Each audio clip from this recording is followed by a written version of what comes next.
Halo, selamat bergabung di Mega Series YT. Kita akan bahas lagi Magic 5 episode hari ini. Rasha saat itu sangat peduli dan perhatian kepada Naura. Rasha pun belikan bubur buat Naura karena Rasha tahu jika Naura sedang lapar. Rasha pun akhirnya menyuapi Naura bubur itu kepada Naura, dan Naura pun sangat suka dengan bubur yang dibelikan oleh Rasha.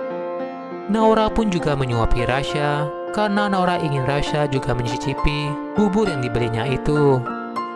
Sementara itu, Dika dengan Degarong membawa berbagai macam bekal sembako untuk kebutuhan anak-anak panti.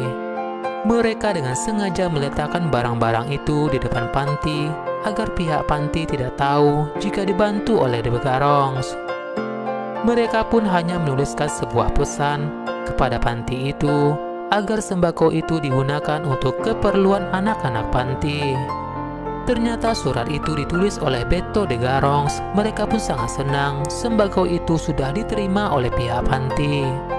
Sementara itu, tiba-tiba salah seorang anak panti yang sedang bermain tak sengaja menemukan sebuah kitab dan bercahaya.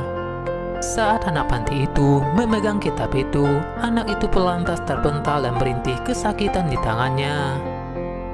Ibu panti itu pun datang memeriksa anak muridnya, dan anak itu pun mengatakan jika dirinya terpental dan tangannya sakit setelah memegang kitab yang ditemukan itu.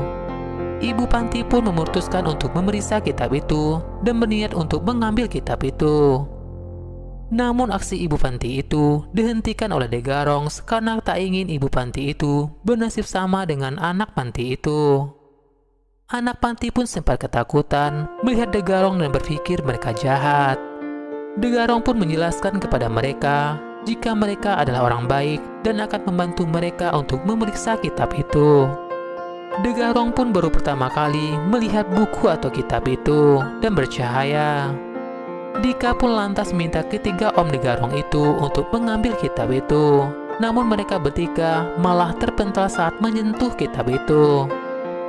Melihat hal itu, Dika pun berinisiatif untuk memegang buku itu dengan menggunakan sarung tangan.